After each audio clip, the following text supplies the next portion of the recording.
Hi everyone, so we are starting a new series जिसमें हम class 8 Hindi जो है आपकी मल्हार उसके सभी चैप्टर्स देखेंगे। इस वीडियो में हम चैप्टर नंबर 1 देखने वाले हैं, स्वदेश। टोटल 10 चैप्टर्स हैं, आप ये कंटेंट शीट देख सकते हैं। चलिए स्टार्ट करते हैं और चैप्टर्स को देखते हैं। तो सबसे पहले यहाँ पोयम दी गई है स्वदेश। इसके एक एक पैराग्राफ की हम प्रसंग सहित व्याख्या देखेंगे और बाद में एक्सरसाइज सॉल्व करेंगे। तो चलिए, पहले जो फर्स्ट पैराग्राफ है वह हृदय नहीं है पत्थर है जिसमें स्वदेश का प्यार नहीं, जो जीवित जोश जगा न सका उस जीवन में कुछ सार नहीं। तो इसकी प्रसंग सहित व्याख्या देखेंगे सभी पैराग्राफ्स की और तब आगे हम एक्सरसाइज को सॉल्व करेंगे। तो फर्स्ट पैराग्राफ है यहाँ, इसमें जो इंपॉर्टेंट शब्दार्थ है वो भी मैंने यहाँ पर दे दिए हैं, तो आप लोग जो भी इंपॉर्टेंट है वो देख सकते हैं। ओके, तो पहली लाइन है, वह हृदय नहीं है पत्थर है जिसमें स्वदेश का प्यार नहीं। स्वदेश मतलब होता है अपना देश, हृदय यानी दिल, और जोश यानी उत्साह, और सार यानी महत्व, क्या इंपॉर्टेंस है। तो इसका प्रसंग क्या है इन चारों पंक्तियों का, कि ये प्रस्तुत पंक्तियां जो है कविता स्वदेश से ली गई हैं। इसमें कवि गया प्रसाद शुक्ल स्नेही जो है उन्होंने देश प्रेम और जोश के महत्व को बताया है। अब व्याख्या देख लेते हैं इन पंक्तियों की क्या है। कवि कहता है कि जिस व्यक्ति के हृदय में अपने देश के प्रति प्रेम नहीं होता उसका हृदय पत्थर के समान कठोर होता है। देखो, वह हृदय नहीं है पत्थर है, मतलब उसका दिल पत्थर के समान है। ऐसा व्यक्ति अपने भीतर देश के लिए जोश भी उत्पन्न नहीं कर पाता। मतलब स्वदेश का अगर प्यार नहीं है आपके दिल में तो आप देश के प्रति मतलब जो जीवित जोश जगा ना सका, उसके अंदर ऐसा लगता नहीं है कि वे जीवित है, मृत व्यक्ति के समान है। जिस मनुष्य के जीवन में देश प्रेम और उत्साह नहीं होता उसका जीवन बेकार होता है, कोई सार नहीं होता, उसका कोई इंपॉर्टेंस नहीं होता। भावार्थ क्या है, आपको पंक्तियों के भावार्थ लिखने को आते हैं। तो जिस व्यक्ति के हृदय में देश प्रेम और उत्साह नहीं होता उसका जीवन निरर्थक होता है। निरर्थक मतलब जिसका कोई अर्थ नहीं होता। अब आगे की 4 पंक्तियां हैं, जो चल न सका संसार संग उसका होता संसार नहीं, जिसने साहस को छोड़ दिया वे पहुंच सकेगा पार नहीं। तो संसार संग, ये जो योजक चिन्ह बीच में लगा है इसका मतलब है इन दोनों को रिलेट करके लिखा गया है। संसार संग मतलब संसार के संग, दुनिया के साथ, और साहस यानी हिम्मत, और पार यानी सफलता, लक्ष्य तक पहुंचना, गोल को अचीव करना। छोड़ देना मतलब त्याग देना। अब इसका प्रसंग है कि ये जो पंक्तियां हैं इस स्वदेश कविता से ली गई हैं, इसमें कवि मनुष्य के जीवन में साहस और आगे बढ़ने की भावना का महत्व बता रहे हैं। व्याख्या क्या हो जाएगी कि कवि कहते हैं कि जो व्यक्ति दुनिया के साथ कदम मिलाकर नहीं चल पाता है ना, संसार संग, उसका होता संसार नहीं, मतलब वह जीवन में पीछे रह जाता है और उसका कोई महत्व नहीं रहता। इसी प्रकार जो व्यक्ति साहस को छोड़ देता है वह अपने लक्ष्य तक कभी नहीं पहुंच पाता, और जीवन में आगे बढ़ने के लिए साहस और प्रयास बहुत आवश्यक है। तो अगर आप साहस छोड़ देते हैं, हिम्मत छोड़ देते हैं तो आप दुनिया में पीछे रह जाते हैं। इसीलिए हमें दुनिया के साथ कदम से कदम मिलाकर चलना चाहिए। भावार्थ क्या है, जीवन में सफलता पाने के लिए संसार के साथ चलना और साहस रखना बहुत जरूरी है। 2 मार्क में आता है आपका भावार्थ लिखने को, तो आप इस तरीके से लिख सकते हैं। फिर नेक्स्ट है, जिससे न जाति उद्धार हुआ होगा उसका उद्धार नहीं, जो भरा नहीं है भावों से बहती जिसमें रसधार नहीं। तो जाति उद्धार मतलब समाज और देश का कल्याण, उद्धार यानी कल्याण, जिससे किसी देश का समाज का कल्याण ना हुआ हो, उद्धार मतलब भलाई या उन्नति ना हुई हो। भाव यानी भावना, और रसधार मतलब होता है भावनाओं का प्रवाह मतलब इमोशंस आपके बह रहे हैं। तो ये जो पंक्तियां हैं स्वदेश कविता से ली गई है, इसमें कवि समाज और देश के प्रति कर्तव्य तथा भावनाओं के महत्व को बता रहे हैं। मतलब समाज के प्रति हमारी क्या कर्तव्य है, सोसाइटी के प्रति, देश के प्रति हमारे क्या कर्तव्य हैं, उसके बारे में बता रहे हैं। व्याख्या क्या है, कवि कहते हैं कि जो व्यक्ति अपने समाज और देश के हित के लिए कुछ नहीं करता उसका भी अपना भी कल्याण नहीं हो सकता। क्यों? क्योंकि वह व्यक्ति भी तो उसी समाज उसी देश का पार्ट है। तो हमें देश के हित में, देश के कल्याण में अपना योगदान देना चाहिए। ऐसा व्यक्ति केवल अपने लिए जीता है और उसका जीवन व्यर्थ होता है। इसके साथ ही जिस व्यक्ति के मन में भावनाएं नहीं होती, इमोशंस नहीं होते, उसका जीवन सूखा और नीरस होता है। नीरस यानी कोई भी उसके जीवन में रोचकता नहीं होती, कुछ अच्छा नहीं होता। ठीक, इसका भावार्थ क्या है, जो व्यक्ति समाज के लिए कुछ नहीं करता और जिसमें भावनाएं नहीं होती उसका जीवन निरर्थक होता है। अब नेक्स्ट है स्वदेश का, ये नेक्स्ट वाला, ये 2 लाइनें दी गई हैं, वह हृदय नहीं है पत्थर है जिसमें स्वदेश का प्यार नहीं। तो ये ऑलरेडी मैं बता चुकी हूँ कि ऐसा कवि कहते हैं कि जिस व्यक्ति के हृदय में अपने देश के प्रति प्रेम नहीं होता उसका हृदय जो है पत्थर के समान कठोर होता है। वह व्यक्ति संवेदनहीन होता है, मतलब उसे कोई भी सेंसिटिविटी नहीं होती है, उसमें सच्ची भावनाएं नहीं होती हैं। इसका भावार्थ क्या है, जिस व्यक्ति के हृदय में देश प्रेम नहीं होता उसका हृदय कठोर और जीवन निरर्थक होता है। होता है। नाउ नेक्स्ट है, जिसकी मिट्टी में उगे बढ़े पाया जिसमें दाना पानी, है माता पिता बंधु जिसमें हम हैं जिसके राजा रानी। तो यहाँ मिट्टी यानी धरती, अपने देश के लिए ये वर्ड यूज हुआ है। उगे बढ़े मतलब हम जन्म से लेकर यहीं पर बड़े हुए हैं। दाना पानी मतलब जो भोजन और पानी हमें मिल रहा है इसी देश से मिल रहा है। बंधु यानी हमारे जो रिश्तेदार हैं, अपने लोग हैं, वो भी यहीं पर रहते हैं। राजा रानी मतलब मालिक बनकर, हम इस देश के जो सिटीजन है, तो हम क्या अपने आप को बोल सकते हैं कि इस देश के हम हकदार हैं, हम इस देश के राजा रानी की तरह मालिक हैं। अब प्रसंग क्या है? प्रस्तुत पंक्तियां कविता स्वदेश से ली गई हैं। इसमें कवि अपने देश के प्रति प्रेम और अपनापन व्यक्त कर रहा है। व्याख्या है, कवि कहता है कि जिस देश की मिट्टी में हम पैदा हुए और बड़े हुए, उसी देश ने हमें भोजन और पानी दिया। यदि हमारे माता पिता और अपने लोग रहते हैं, यहीं पर हमारे माता पिता और अपने लोग रहते हैं, इसीलिए यह देश हमारा अपना है और हम इसके राजा रानी के समान हैं, अर्थात हमें इस पर गर्व करना चाहिए और इसकी रक्षा करनी चाहिए। भावार्थ कैसे लिखेंगे दो लाइनों में? तो जिस देश में हम जन्मे और पले बड़े हैं वह हमारा अपना है और हमें उससे प्रेम तथा गर्व करना चाहिए। ठीक, नाउ नेक्स्ट देख लेते हैं पैराग्राफ। जिसने की खजाने खोले हैं, नवरत्न दिए हैं लासानी, जिस पर ज्ञानी भी मरते हैं, जिस पर है दुनिया दीवानी। सो लासानी मतलब क्या होता है?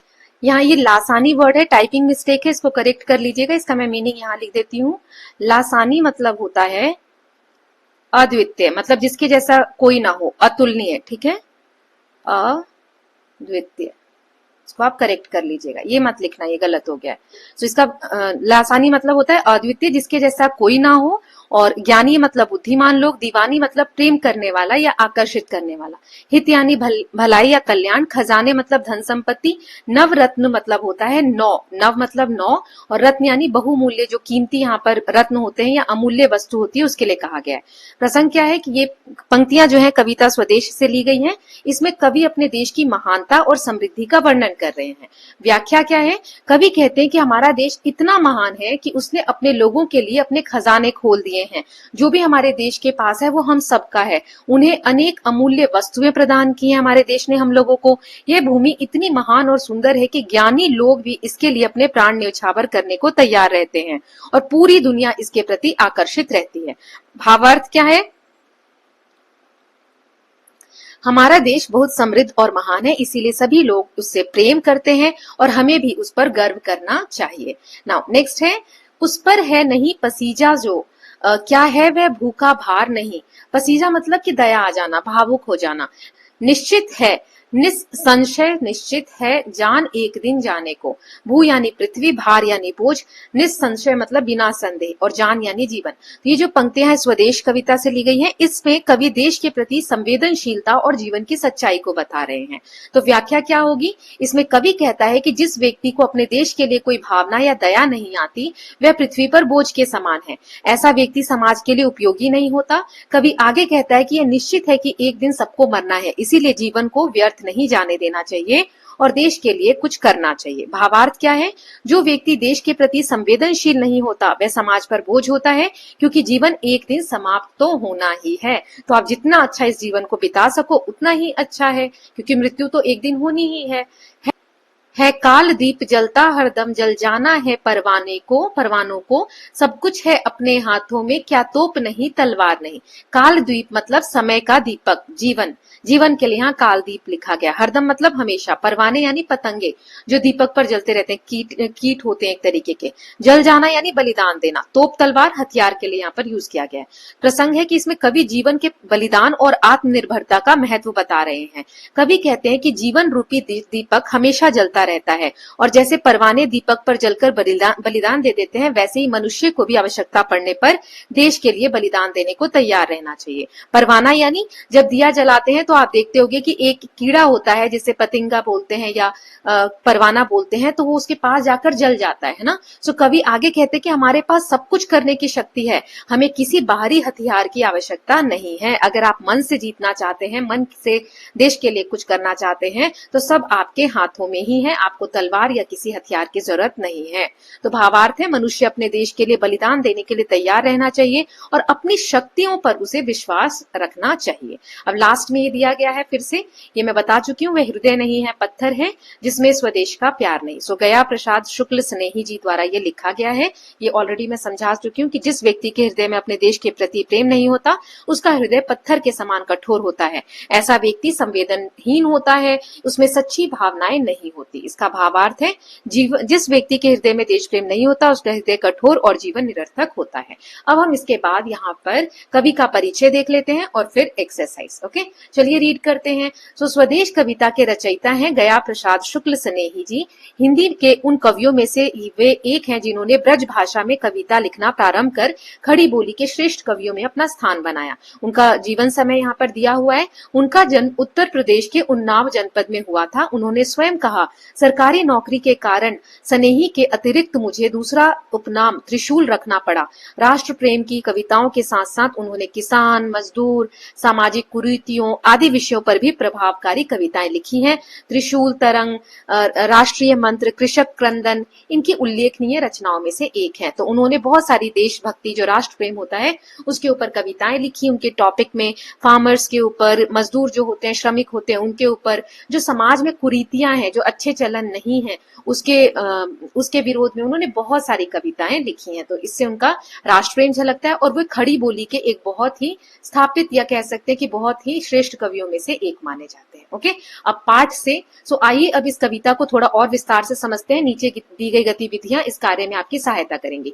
मेरी समझ में यहाँ जो प्रश्न दिए गए हैं ना, जो सही है उसके आगे आपको स्टार बनाना है, और ये इसका क वाला है पार्ट, ठीक। और इसी में ख कहा गया है यहाँ कि हो सकता है कि आपके समूह के साथियों ने अलग अलग उत्तर चुने हो, तो अपने मित्रों के साथ विचार कीजिए कि ये आपने ये उत्तर क्यों चुने हैं, ठीक है।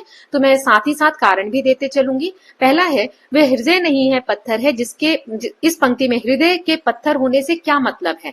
सामाजिकता से, संवेदनहीनता से, कठोरता से, नैतिकता से? तो इसका आंसर है संवेदनहीनता से, मतलब इमोशंस नहीं है। इसका कारण क्या बताना है? तो कविता में बताया गया है कि जिस हृदय में देश प्रेम नहीं होता वह पत्थर के समान होता है, यानी उसमें संवेदनशीलता नहीं होती है। फिर है, निम्नलिखित में से कौन सा विषय इस कविता का मुख्य भाव है? देश की प्रगति, देश के प्रति प्रेम, देश की सुरक्षा या देश की स्वतंत्रता? तो यहाँ पर बनाएंगे आप देश के प्रति प्रेम, यहाँ पर इसमें बनाना था। तो देश के प्रति प्रेम, इसका कारण है पूरी कविता में देश प्रेम की भावना को सबसे अधिक महत्व दिया गया है, इसीलिए यही मुख्य भाव है। देन नेक्स्ट है, हम हैं जिसके राजा रानी। इस पंक्ति में हम, ये किसके लिए आया है?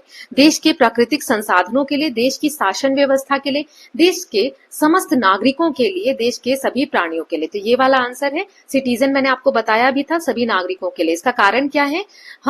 हम शब्द से पूरे देश के लोगों का संकेत मिलता है, ना कि किसी एक व्यक्ति वर्ग का, ठीक है। ये यहाँ पर मात्रा है, थोड़ा ठीक कर लीजिएगा। नाउ, कविता के अनुसार कौन सा हृदय पत्थर के समान है? जिसमें साहस की कमी है, जिसमें स्नेह का भाव नहीं है, जिसमें देश प्रेम का भाव नहीं है, या जिसमें स्फूर्ति या उमंग नहीं है? तो जिसमें देश प्रेम का भाव नहीं है। कारण क्या है? कविता में स्पष्ट कहा गया है कि जिस व्यक्ति में देश प्रेम नहीं होता, उसका हृदय पत्थर के समान होता है। अब है, मिलकर मिलान करें। तो कविता की कुछ पंक्तियां यहाँ स्तंभ 1 में दी गई हैं, उसका भाव या संदर्भ, भाव ऑलरेडी मैंने आपको बताए थे, यहाँ सेकंड में दिए हुए, हमें सही अर्थ या संदर्भों से मिलान करना है। जैसे पहला है, मैंने यहाँ आंसर्स लिख दिए हैं, जिसने साहस को छोड़ दिया वह पहुंच सकेगा पार नहीं। तो इसका आंसर है ये वाला, कि जिसने किसी कार्य को करने का साहस ही छोड़ दिया हो, वह किसी लक्ष्य को प्राप्त नहीं कर सकता। जो जीवित जोश जगा ना सका, उस जीवन का कुछ सार नहीं। तो इसका आंसर है ये वाला। जो स्वयं के साथ ही दूसरों को भी प्रेरित और उत्साहित नहीं कर सकता, उसका जीवन निष्फल और अर्थहीन है। जिस पर ज्ञानी भी मरते हैं, जिस पर है दुनिया दीवानी। तो इसका आंसर है ये वाला, कि जिस देश की ज्ञान संपदा में समूचा विश्व प्रभावित है। फिर सब कुछ है अपने हाथों में, क्या तोप नहीं तलवार नहीं। तो जिस प्रकार युद्ध में तोप तलवार की आवश्यकता होती है, उसी प्रकार मनुष्य की प्रगति के लिए साहस और इच्छा शक्ति की आवश्यकता होती है, किसी तलवार की, किसी हथियार की नहीं। सबसे पहले आपके पास इच्छा शक्ति और साहस होना चाहिए। नाउ नेक्स्ट देखते हैं, पंक्तियों पर चर्चा। तो कविता में से कुछ पंक्तियां यहाँ चुनकर दी गई हैं, इसे ध्यान पूर्वक आपको पढ़ना है, विचार करना है, और आपको इसका क्या अर्थ समझ में आता है वो समूह में साझा करना, लिखना है। मैंने यहाँ सभी के आंसर्स दे दिए। तो चलिए पहला देखते हैं। इसमें पहला क्या है? निश्चित है, निसंशय निश्चित, है जान एक दिन जाने को, है काल दीप जलता हरदम, जल जाना है परवानों को। तो इसका उत्तर है, इस पंक्ति का अर्थ है कि जीवन अस्थायी है, जीवन परमानेंट नहीं है, ये खत्म होने वाली है, एक दिन सबको मरना है। जैसे परवाने दीपक पर जलकर बलिदान दे देते हैं, वैसे ही मनुष्य को अपने देश के लिए त्याग और बलिदान के लिए तैयार रहना चाहिए। देन सब कुछ है अपने हाथों में, क्या तोप नहीं तलवार नहीं, वह हृदय नहीं है पत्थर है जिसमें स्वदेश का प्यार नहीं। तो इसका अर्थ है कि हमारे पास सब कुछ करने की शक्ति है, हमें किसी बाहरी साधन या हथियार की आवश्यकता नहीं है। यदि हमारे हृदय में देश प्रेम नहीं है तो हमारा हृदय क्या है, पत्थर के समान कठोर है और हमारा जीवन निरर्थक है। जो भरा नहीं है भावों से बहती जिसमें रसधार नहीं, वह हृदय नहीं है पत्थर है जिसमें स्वदेश का प्यार नहीं। तो इसका आंसर है, इन पंक्तियों का अर्थ है कि जिस व्यक्ति के मन में भावनाएं और देश प्रेम नहीं होता, उसका हृदय पत्थर के समान कठोर होता है। ऐसा व्यक्ति संवेदनहीन होता है और उसका जीवन नीरस तथा बेकार होता है। ऑलरेडी ये सब मैं समझा चुकी हूँ आपको, है ना। फिर नेक्स्ट है सोच विचार के लिए, कविता को फिर से पढ़ना है और इनके आंसर लिखने हैं क्वेश्चन के। जैसे पहला है, हम हैं जिसके राजा रानी। इस पंक्ति में राजा रानी किसे और क्यों कहा गया है? तो इनके आंसर्स मैंने यही लिख दिए है ना। हम शब्द जो है, हम शब्द से देश के सभी नागरिकों का संकेत मिलता है, ये जो हम है, और राजा रानी से इसलिए कहा गया क्योंकि देश हमारा अपना है, हम ही इसके मालिक हैं। इससे अपनापन, गर्व और जिम्मेदारी की भावना प्रकट होती है। फिर संसार संग चलने से आप क्या समझते हैं? ये जो वर्ड है, ये इससे आप क्या समझते हैं? जो व्यक्ति संसार संग नहीं चलता, संसार उसका क्यों नहीं हो पाता? सो संसार संग चलने का अर्थ है दुनिया के साथ कदम मिलाकर चलना। जो व्यक्ति संसार के साथ नहीं चलता वह पीछे रह जाता है, इसीलिए संसार उसे महत्व नहीं देता है। फिर है, उस पर है न पसीजा जो, क्या है वह भूखा भार नहीं। पंक्ति से आप क्या समझते हैं बताइए? मतलब जिस पर दिल ना पिघला हो। तो जिस व्यक्ति को देश के प्रति कोई भावना ना हो, दया ना आती हो, कोई प्यार भावना ना हो, वह व्यक्ति पर वह पृथ्वी पर बोझ के समान होता है। ऐसा व्यक्ति समाज के लिए उपयोगी नहीं होता और उसमें देश प्रेम और जिम्मेदारी की कमी होती है। कविता में देश प्रेम के लिए बहुत सी बातें आई है। आप देश प्रेम से क्या समझते हैं, आपको बताना है। सो देश प्रेम का अर्थ है अपने देश से सच्चा प्रेम करना। इसमें देश की सेवा करना, उसकी रक्षा करना और उसके विकास के लिए कार्य करना भी शामिल है। यह रचना एक आवाहन गीत है जो देश प्रेमी के लिए प्रेरित और उत्साहित करती है देश प्रेमियों को। कि आवाहन मतलब किसी को एकदम मोटिवेट करना। इस रचना की अन्य विशेषताएं ढूंढिए और लिखिए। इस कविता की और क्या विशेषताएं हो सकती हैं? तो यह कविता एक प्रेरणादायक गीत है। इसमें देश प्रेम और बलिदान के लिए प्रेरित करती है हमें। इसमें सरल भाषा, भावपूर्ण शब्द, तो ये विशेषताएं, ये पहला हो गया, दूसरा हो गया, इसका प्रयोग किया गया है जिससे यह लोगों में उत्साह और जागरूकता उत्पन्न करती है। नाउ अब है अनुमान और कल्पना से। तो पहला है, इसमें समूह में मिलकर हमें चर्चा करनी है और इसका आंसर लिखना है। तो पहला है, जिसने की खजाने खोले हैं। अनुमान करके बताइए कि इस पंक्ति में किस खजाने की बात की गई होगी। तो इस पंक्ति में खजाने से आशय देश की प्राकृतिक संपदा, जो नेचुरल रिसोर्सेज है हमारे, धन धान्य, खनिज, जो हमें रिसोर्सेज मिलते हैं, जल, वन, फॉरेस्ट वगैरह, इससे हमें कितनी चीजें मिलती है, तो इनसे बात की गई है खजाने की। कवि कहना चाहता है कि देश ने अपने लोगों के लिए अनेक प्रकार के संसाधन उपलब्ध कराए हैं जो उनके जीवन को समृद्ध बनाते हैं। ठीक। फिर है, जिसकी मिट्टी में उग बढ़े। इसमें उगे बढ़े क्या है, ये किसके लिए और क्यों कहा गया है? सो उगे बढ़े शब्द देश के नागरिकों के लिए कहा गया है। इसका अर्थ है कि हम जिस देश की मिट्टी में जन्मे और पले बड़े हैं, उसी ने हमें जीवन, भोजन और पहचान दी है, इसीलिए हमें अपने देश से प्रेम करना चाहिए। फिर है, वह हृदय नहीं है पत्थर है जिसमें हृदय के लिए पत्थर का शब्द, इसमें इस जो पंक्ति, इसमें हृदय के लिए पत्थर शब्द का प्रयोग क्यों किया गया होगा?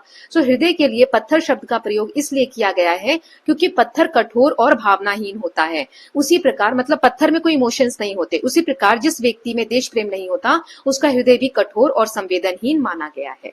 देन घ है, कल्पना कीजिए कि पत्थर आपको अपनी कथा बता रहे हैं, पत्थर अपने बारे में बता रहे हैं, तो आपसे क्या क्या बातें करेगा, आप उससे क्या क्या कहेंगे? जैसे पत्थर, जब मैं नदी में था तो नदी की धारा मुझे बदलती भी थी।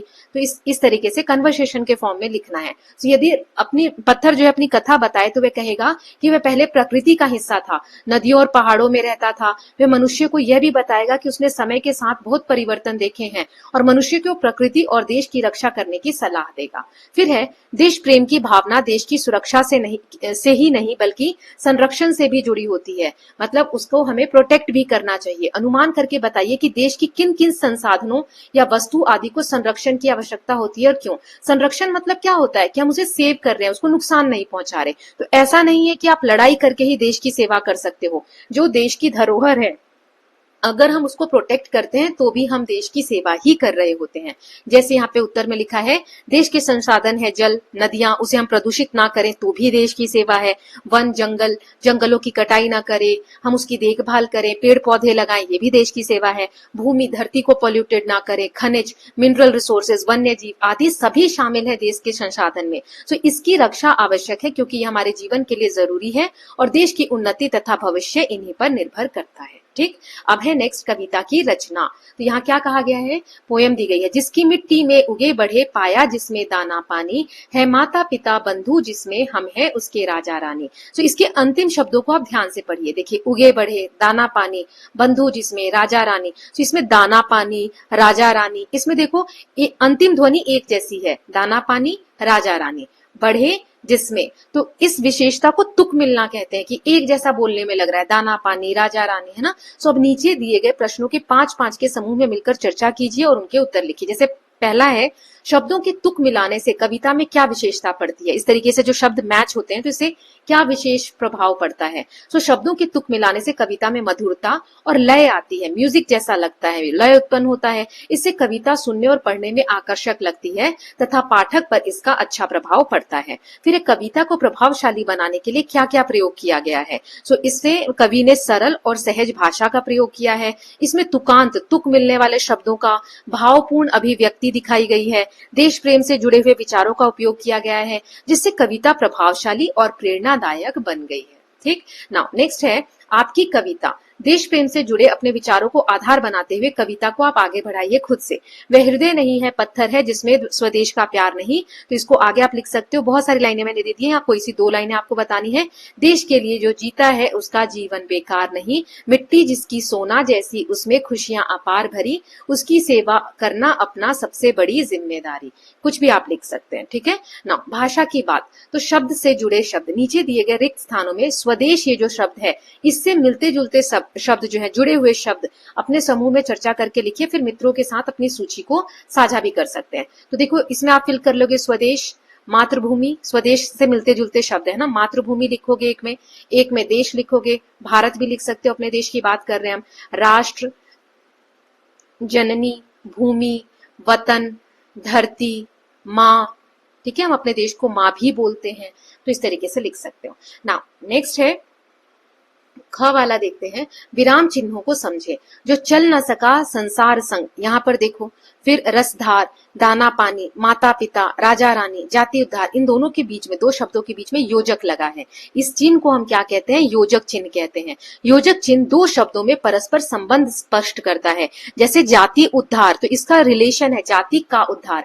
राजा रानी, राजा और रानी, तो इनको साथ में जोड़कर लिखने के लिए हम योजक लगा देते हैं। सो कविता के संदर्भ के अनुसार योजक चिन्हों के स्थान पर का, की, के और में से कौन से शब्द जोड़ेंगे जिससे अर्थ स्पष्ट हो सके, लिखना है। और जैसे कि यहाँ पे हमें दिया है, जो चल न सका संसार के संग, संसार संग को क्या लिखा है, संसार के संग।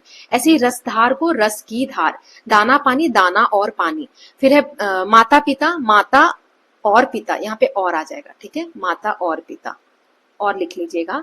फिर है राजा रानी, राजा और रानी, जाति उद्धार, जाति का उद्धार। ठीक, तो इस तरीके से योजक को हटाकर हम ये शब्द लगाते हैं रिलेशन एस्टैब्लिश करने के लिए। शब्द मित्र, यहाँ देखो, है जान एक दिन जाने को, है काल दीप जलता हरदम। इसमें जब हम है आगे बोल रहे हैं ना तो ऐसा लग रहा है हम पोएम रीड कर रहे हैं, लेकिन इसी है को अगर हम बाद में लगा देते हैं, उपयुक्त पंक्तियों पर ध्यान दीजिए, इन दोनों पंक्तियों में है शब्द पहले आया है ना, देखो यहाँ पर है पहले आया है, इसके कारण ये कविता में लयात्मक आ गई है, गाने जैसा लग रहा है। लेकिन अगर हम है का प्रयोग वाक्य के अंत में लगा दें, जैसे जान एक दिन जाने को है, काल दीप हरदम जलता है, तो ये क्या लग रहा है, जैसे हम गद्य पैसेज पढ़ रहे हैं, पैराग्राफ की लाइन पढ़ रहे हैं ना, तो ये कहानी जैसा लग रहा है कि कहानी सुनाई जा रही है। यहाँ पे क्या लग रहा है, कविता जैसा लग रहा है। ठीक, तो अब इसमें क्वेश्चंस दिए गए हैं। अब आप कविता में से ऐसी पंक्तियों को चुनिए जिनमें है जो शब्द है पहले प्रयोग हुआ है, और उन पंक्तियों में से आप शब्दों को स्थान को पुनः लिख दीजिए, मतलब बदल कर लिख दीजिए। तो मैंने यहाँ पर 2 लाइनें ली हैं, है जान एक दिन जाने को, जान एक दिन जाने को है, यहाँ पर है लिख देंगे। ठीक है, फिर है काल दीप हरदम जलता, तो काल दीप हरदम जलता है, इस तरीके से। और भी ये हमें यहाँ पर दिए भी गए थे, और इसके अलावा अगर हमें कोई सा भी लिखना है तो मैं यहाँ, जैसे ये वाली लाइन है माता पिता बंधु जिसमें, तो क्या लिखोगे, माता पिता बंधु जिसमें है। ठीक है, तो इस तरीके से आप चेंज करके लिख लोगे। ओके, तो ये खुद करना है आपको, वैसे मैंने बता ही दिया है ना। अब नीचे जो पंक्तियां दी गई है इसमें है, यहाँ देखो है लिखा है और इसमें है लिखा है, बिंदी आ रही है यहाँ पर। इस शब्द का प्रयोग पहले करके पंक्तियों को पुनः लिखिए और देखिए कि इससे पंक्तियों के सौंदर्य में क्या परिवर्तन आया है और चर्चा करनी है। जैसे जिस पर ज्ञानी भी मरते हैं, तो है पहले लिख देंगे, है जिस पर ज्ञानी भी मरते, ठीक है।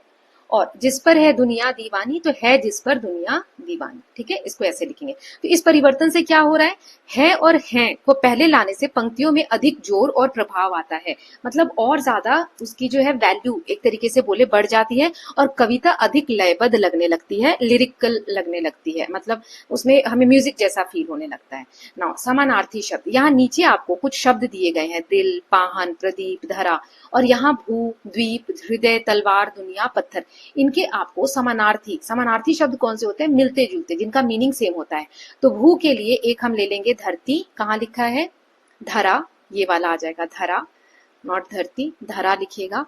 और पृथ्वी ये वाला आ जाएगा। ठीक है, तो जो जो हो रहे हैं वहां पे स्टार बना लेते हैं। एक ये हो गया, एक ये हो गया। दीप के लिए आप ले लेंगे दीपक, ये वाला, और प्रदीप कहाँ लिखा है? ये रहा। ठीक है, फिर हृदय यानी दिल और जी, तो दिल और जी, ये भी हो गया। फिर तलवार के लिए कृपाण और असी, तो कृपाण ये और असी ये वाला। फिर है दुनिया के लिए संसार और जग, तो संसार ये वाला और जग ये वाला। ठीक, फिर पत्थर के लिए पाषाण और पाहन, ये वाला और ये वाला। सारे हो गए, तो इस तरीके से फिल कर लेंगे। नाउ नेक्स्ट है कविता का शीर्षक। वह हृदय नहीं है, पत्थर है जिसमें स्वदेश का प्यार नहीं। तो इस कविता का शीर्षक है स्वदेश, यहाँ पर इस वाले वर्ड को लिया गया है। कई बार कवि कविता की किसी पंक्ति को ही कविता का शीर्षक बना देते हैं। यदि आपको भी इस कविता की किसी एक पंक्ति को चुनकर नया शीर्षक देना हो, तो आप कौन सी पंक्ति चुनेंगे और क्यों? तो देखो, जैसे मैं क्या पंक्ति चुनूंगा या चुनूंगी लिखोगे, सब कुछ है अपने हाथों में, ऐसा हम लिख सकते हैं। फिर इसका नया शीर्षक क्या लिख सकते हैं? इसमें से सब कुछ है अपने हाथों में, ये पूरा भी हम शीर्षक में दे सकते हैं, राइट। नाउ नेक्स्ट देखते हैं पार्ट से आगे। आपकी बात। सो नीचे यहाँ पर कुछ प्रश्न, कुछ चित्र दिए गए हैं, इसमें आपको सही का चिन्ह लगाना है, जिस इमेज में आपको स्वदेश प्रेम दिख रहा है, देश के प्रति प्रेम दिख रहा है। तो देखो, पहला तो है कि हम पौधों की रखवाली कर रहे हैं, ये वाला नहीं है। क्यों? ट्रेन को गंदा करना और ये गंदगी फैलाना, ये देश प्रेम है क्या? नहीं। यहाँ पर आप स्पोर्ट्स में पार्टिसिपेट कर रहे हो, ये देश को रिप्रेजेंट कर रहे हो। यहाँ देखो, ये विकलांग बच्चा है और इससे ये पानी भरवा रहे हैं, तो क्या ये सही है क्या? नहीं, तो ये वाला गलत हो जाएगा। यहाँ पर हम सैनिक का सम्मान कर रहे हैं, तो ये सही है। यहाँ कचरा साफ कर रहे हैं, तो ये भी सही है। किसान खेतों में काम कर रहे हैं, ये भी स्वदेश प्रेम है। फिर यहाँ पर हम बुजुर्गों की हेल्प कर रहे हैं, तो ये भी सही है। बुजुर्गों से बातचीत कर रहे हैं, तो ये भी सही है। यहाँ देखो, राष्ट्रीय धरोहर कोई इमारत है उसको गंदा कर रहे हैं, तो ये नहीं है। फिर देश को सम्मान कर रहे हैं, यहाँ पे राष्ट्रीय ध्वज, हमारा झंडा फहर रहा है और हम यहाँ पर स्ट्रेट खड़े हैं, तो समझ सकते हैं कि यहाँ पे राष्ट्रगान वगैरह हो रहा है, तो हम सम्मान कर रहे हैं। फिर है बैंक में आप पंक्ति में लाइन में खड़े हैं, तो ये भी रिस्पेक्ट शो हो रहा है। फिर फूल ना तोड़े, यहाँ पर लिखा हुआ है फूल ना तोड़े, और यहाँ वैसे ही बच्ची फूल तोड़ते हुए नहीं दिख रही, अगर लेकिन ये फूल तोड़ रही है तो ये गलत है। अगर फूल ना तोड़े ये बोर्ड लगा रही है तो फिर ये सही है। मुझे ये क्लियर नहीं हो रहा, मैंने यहाँ रॉन्ग लगाया क्योंकि उसका हाथ फूल के पास है। देन नेक्स्ट है, यहाँ पर इसमें देखो, कोई भी चेयर पे बैठा नहीं है और फिर भी पंखा भी चल रहा है और लाइट भी चल रही है, तो क्या ये सही है? नहीं, हमें बिजली को बचाना चाहिए। एसी भी चलता हुआ दिखाया गया है। अब यहाँ देखो, ये लोग पानी के ऊपर बहस कर रहे हैं, लड़ाई कर रहे हैं, तो क्या ये सही है? नहीं, हमें आपस में लड़ना नहीं चाहिए। तो जब आप अपने उत्तर को लिखेंगे तो उसके पक्ष में आपको उत्तर भी देना है। मैंने जो आंसर चुने हैं, सो मेरे द्वारा चुने गए चित्र स्वदेश प्रेम को दर्शाते हैं। आप यहाँ पर हम लिख लोगे, है ना, क्योंकि इसमें लोगों को देश और समाज के हित में कार्य करते हुए देखा गया है, जैसे पेड़ पौधों की देखभाल करना, सफाई करना, जरूरतमंदों और बुजुर्गों की सहायता करना, सैनिकों का सम्मान करना तथा राष्ट्रीय ध्वज के प्रति आदर दिखाना। ये सभी कार्य देश प्रेम के प्रतीक हैं, जिम्मेदारी और कर्तव्य भावना को प्रकट करते हैं, इसीलिए ये चित्र स्वदेश प्रेम की श्रेणी में आते हैं। नाउ नेक्स्ट है, हमारे अस्त्र शस्त्र, यानी हथियारों की बात हो रही है। सब कुछ है अपने हाथों में, क्या तोप नहीं तलवार नहीं। देश की सीमा पर सैनिक सुरक्षा प्रहरी की भांति खड़े रहते हैं। वे बुरी भावना से अतिक्रमण करने वाले का सामना, अतिक्रमण मतलब हमारे देश पर अगर कोई आ रहा है, बुरी भावना से अटैक कर रहा है, अतिक्रमण हथियाना चाह रहा है, तो हम तोप तलवार बंदूक आदि से जो सैनिक है वो सामना करते हैं। आप बताइए कि जैसे विद्यार्थी, अध्यापक, कृषक, चिकित्सक, वैज्ञानिक, श्रमिक, पत्रकार, इनके अस्त्र शस्त्र क्या होंगे, वो अपने देश के प्रेम को किस तरीके से दिखा सकते हैं। तो विद्यार्थी ज्ञान और शिक्षा से, अध्यापक ज्ञान और शिक्षा का प्रसार करके, कृषक हल और खेती से, चिकित्सक दवा और उपचार से, वैज्ञानिक खोज और आविष्कार से, श्रमिक जो मजदूर हैं वो परिश्रम और कार्य से, पत्रकार जो जर्नलिस्ट होते हैं वो समाचार और जानकारी देकर। ठीक है, अब नेक्स्ट है अपनी भाषा अपने गीत। कक्षा में सभी विद्यार्थी अपनी अपनी भाषा में देश प्रेम से संबंधित कविताओं और गीतों का संकलन करें। किसी एक गीत की कक्षा में संगीतात्मक प्रस्तुति भी करें। ठीक है, तो अपने आपको कविताएं ढूंढनी है और उसको फिर लिरिकल फॉर्म में गाना भी है, तो ये आप खुद से करोगे, अपनी अपनी भाषा में ढूंढना है आपको। ठीक ना, तिरंगा झंडा कब प्रसन्न और कब उदास, हमारा जो झंडा है वो कब खुश होता होगा, कब उदास होता होगा। तो राष्ट्रीय ध्वज यानी तिरंगा झंडा देश का सम्मान है। किसी एक दिन सोने से पहले अपने पूरे दिन के कार्य को याद कीजिए और विचार कीजिए कि आपने किन कार्यों से तिरंगा झंडा उदास हुआ होगा, आपके किन कार्यों से, और किन कार्यों से प्रसन्नता हुई होगी। तो इसका उत्तर मैंने एक जनरल फॉर्म में दिया है, आप अपने एक्टिविटीज को ध्यान में रखकर लिखेंगे। ठीक है, तो तिरंगा झंडा हमारे देश का सम्मान है। यदि हम अच्छे कार्य करते हैं, जैसे ईमानदारी से पढ़ाई करना, दूसरों की मदद करना, सफाई करना, देश के नियमों का पालन करना, तो तिरंगा झंडा प्रसन्न होता है। लेकिन यदि हम गलत काम करते हैं, जैसे झूठ बोलना, गंदगी फैलाना, लड़ाई करना या देश के नियमों का पालन न करना, तो तिरंगा झंडा उदास होता है। इसीलिए हमें हमेशा अच्छे कार्य करने चाहिए ताकि हमारा देश और तिरंगा झंडा सम्मानित और खुश रहे। ठीक ना, झरोखे से अपने देश प्रेम से संबंधित स्वदेश कविता आपने अभी पढ़ी। ठीक है, अब आप स्वदेशी कपड़े, खादी से संबंधित सोहन लाल द्विवेदी जी की कविता है खादी गीत, इसका एक अंश यहाँ पर दिया हुआ है, ये हमें रीड करना है। ठीक है, तो चलिए पढ़ते हैं। खादी गीत। खादी के धागे धागे में अपनेपन का अभिमान भरा, माता का इसमें मान भरा, अन्यायी का अपमान भरा। इसका मतलब क्या हुआ, यहाँ मैंने व्याख्या भी दे दी है ताकि आप लोग रीड करो तो आपको हेल्प होगी। इस पद्य में कवि खादी के महत्व को बताता है। वह कहता है कि खादी के हर एक धागे में अपनेपन और गर्व की भावना भरी होती है। इसमें हमारी मातृभूमि का सम्मान छिपा होता है और अन्याय के प्रति विरोध भी दिखाई देता है। खादी हमें आत्मसम्मान और देश प्रेम की प्रेरणा देती है। जब आजादी की लड़ाई हो रही थी तो बहुत सारे लोग खादी से अपना देश से निर्मित कपड़ा बना रहे थे और विदेशी जो कपड़े हैं उसको त्याग कर रहे थे। तो देश प्रेम को दिखाता है। खादी के रेशे रेशे में, रेशे रेशे मतलब धागे धागे में, अपने भाई का प्यार भरा, माँ बहनों का सत्कार भरा, बच्चों का मधुर दुलार भरा। तो इस पद्य में कवि जो है खादी के माध्यम से प्रेम और भाईचारे की भावना को व्यक्त करता है। खादी के वस्त्रों में अपने भाई बहनों के प्रति प्रेम मतलब अपने देश के प्रति प्रेम, आपसी स्नेह और बच्चों की खुशियां झलकती हैं। ये हमें एकता, प्रेम और पारिवारिक संबंधों की महत्वता को दर्शाता है, संदेश देता है। खादी की रजक चंद्रिका जब आकर तन पर मुस्काती है, तब नव जीवन की नई ज्योति अंतस्थल में जग जाती है। तो इस पैराग्राफ में कवि खादी की शक्ति और महत्वता को दर्शाते हैं कि जब खादी का चक्र चलता है तो उसे आत्मनिर्भरता और स्वावलंबन की भावना उत्पन्न होती है, सेल्फ रिस्पेक्ट की भावना आती है। हमारे शरीर पर जब ये खादी का बना हुआ कपड़ा आता है तो वो चमकता हुआ एक सफेद एकदम चंद्रिका के समान चमकता हुआ दिखता है और इसमें देश में नई ऊर्जा और प्रकाश फैलता है। इससे देश में एक नई ऊर्जा और प्रकाश फैलता है और लोगों के हृदय में ये बस जाता है। ठीक है, so I hope it is clear. Now next है साझी समझ। आपने स्वदेश कविता और खादी गीत का उपयुक्त अंश पढ़ा। स्वतंत्रता आंदोलन के समय लिखी गई इन दोनों कविता में देश प्रेम किस प्रकार अभिव्यक्त हुआ है ये बताना है, आपको चर्चा करनी है और खादी गीत को नेट पर सर्च करके आपको पूरा पढ़ना है। ठीक है, सो स्वदेश कविता और खादी गीत दोनों में देश प्रेम की भावना स्पष्ट रूप से दिखाई देती है।